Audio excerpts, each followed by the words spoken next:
तैयार।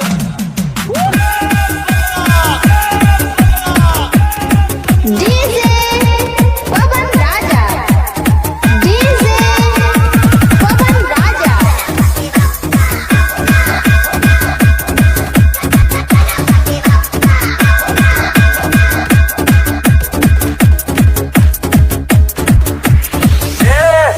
पांडु म्यूजिक क्यों बंद किया रे? बहुत अच्छा बजा भाई तू। अम्बर से कभी लड़के देख, फाड़ दो उत्तर पेशवा।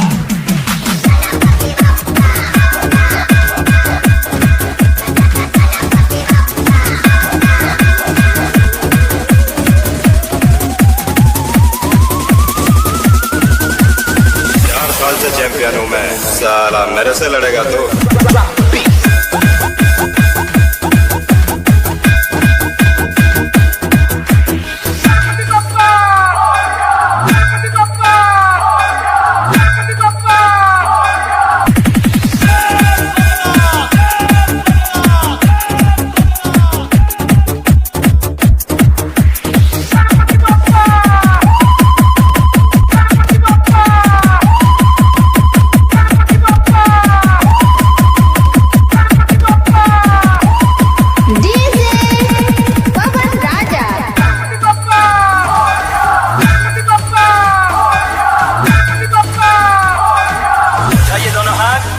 नाचने के लिए तैयार।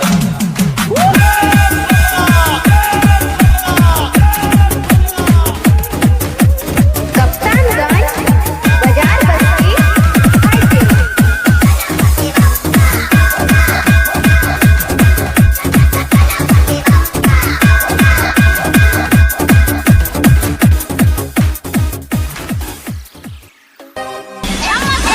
डीजे दिनेश माखुपुरा।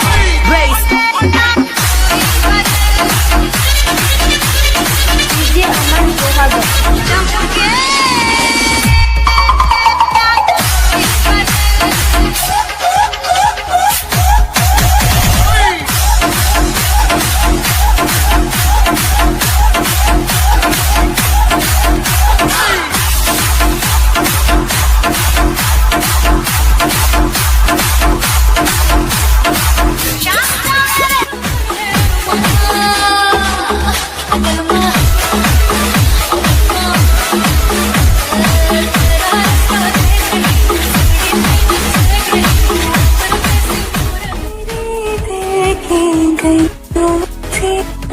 मैं हर रोज गुजरती हूँ।